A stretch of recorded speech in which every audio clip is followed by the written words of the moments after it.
Thank you.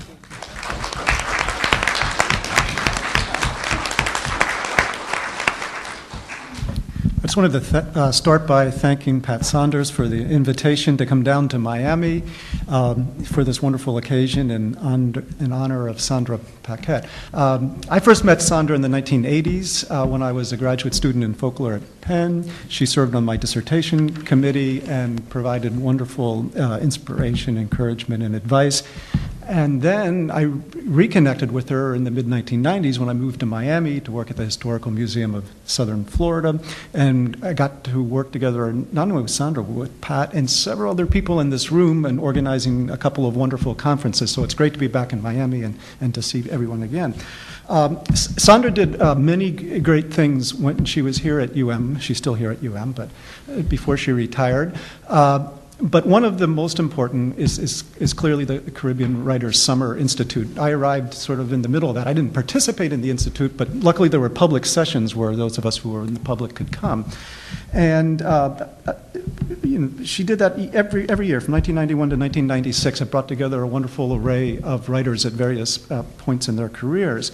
Equally important was that she made sure that the public readings were videotaped, and the dean commented on this morning. That was a critical move. She made sure that they were all videotaped, and then later she worked with the University of Miami Libraries to digitize all this material and to get it onto the library website. So now you can relive the wonderful creativity that was part of that moment by just simply going onto the University of Miami website and seeing all of these videos. And I think that was a very, very important move. And the preliminary remarks, which I'd like to make, have to do with the importance of documentary practice and archiving and the role that they play in possible futures for Caribbean studies.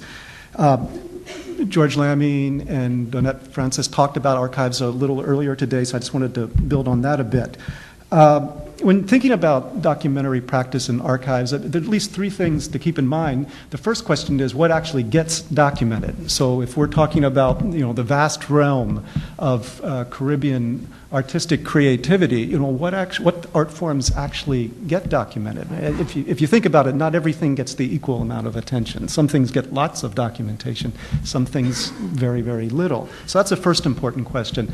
The second is once documents are made, and by documents I mean video recordings, audio recordings, photographs, written documents. Once these documents are made, which ones actually end up in archives? This was already been alluded to. Not everything, much of what gets documented never ends up in an archive. So that's the second thing to think about. And then once it's in the archive, does it actually get preserved?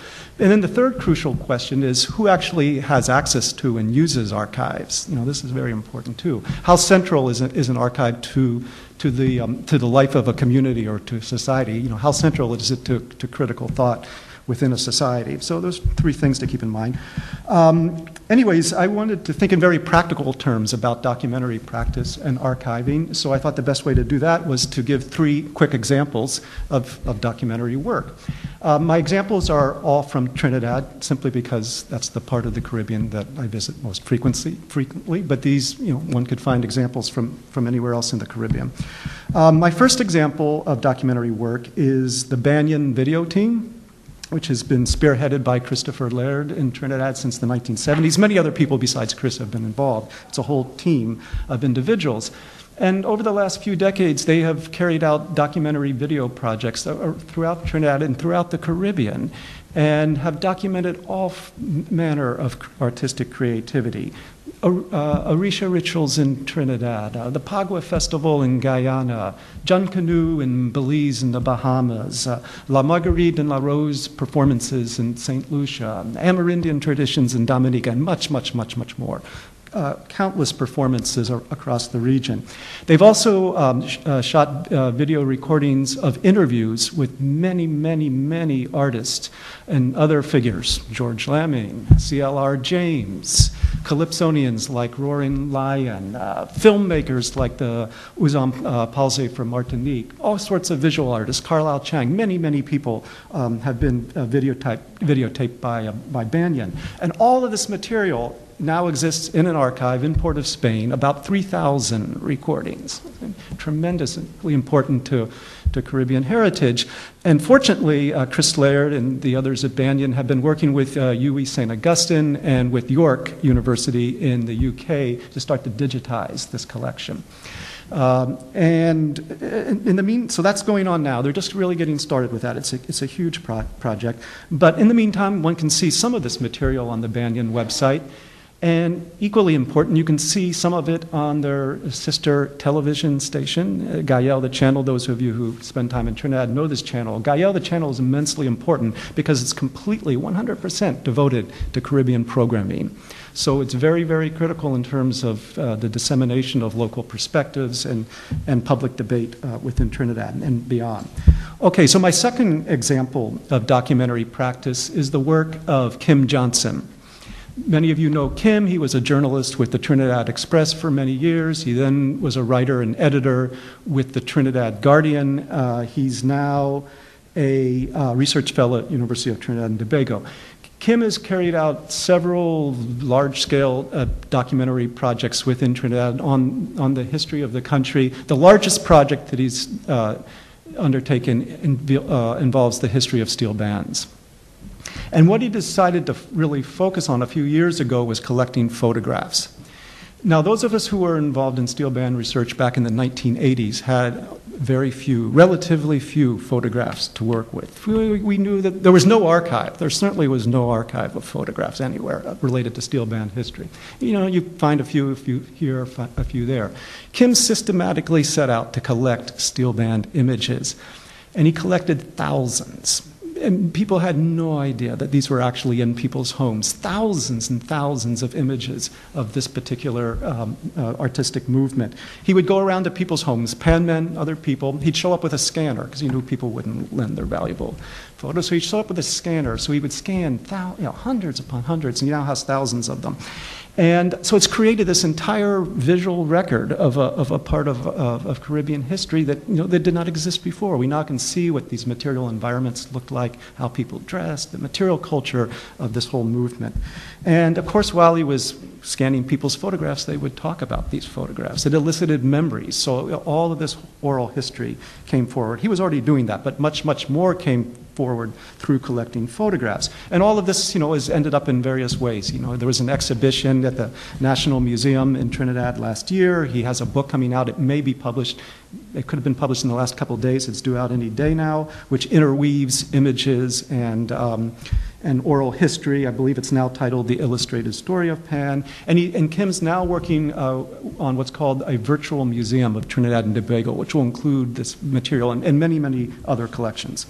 Okay, so my final example of documentary practice is that of Christopher Cozier. Many of you know Chris as a visual artist, but he's also a curator, a writer, an editor, and he's really interested in documentation of the art projects that he is involved in. He has all kinds of collaborators all over the Caribbean region as well as in other parts of the world, but he's very concerned about the actual documentation of artistic visual arts projects.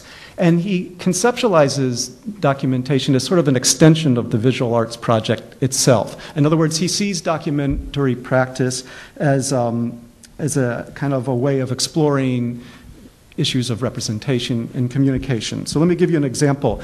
Paramaribo Span, I don't know how many people may be aware of this project. Paramaribo Span was a project that Chris and several other individuals carried out in Suriname in 2009, 2010. It ended up as an actual regular exhibition in Paramaribo, but it was much more than that. They conceptualized the project as a conversation about visual culture in Suriname. And that's why it's called Paramaribo Span. The word span, S-P-A-N, is used in English, Dutch, and in Shranan to mean things like bridge, conversation, tension, excitement. So it was the idea of this conversation about visual culture.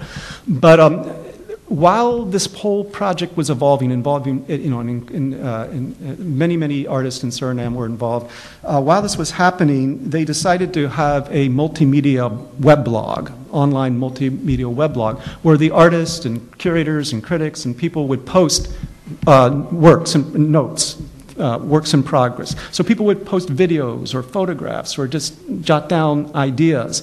So this whole creative process it was documented and was as much a part of the whole project as the final exhibition in Paramaribo. So just thinking about how this new technology allows a conversation to actually evolve and be documented permanently through various types of media, I think is quite interesting. So I'll end it there, but many, many more examples could be given just from Trinidad alone. Patricia Muhammad's recent filmmaking, there's much, much else going on.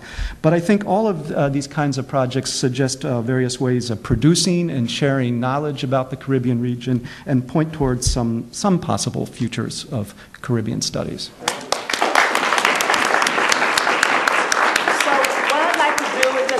Up to the audience so we can have more of a dialogue on this issue or this theme of futures of Caribbean studies. So is there any questions?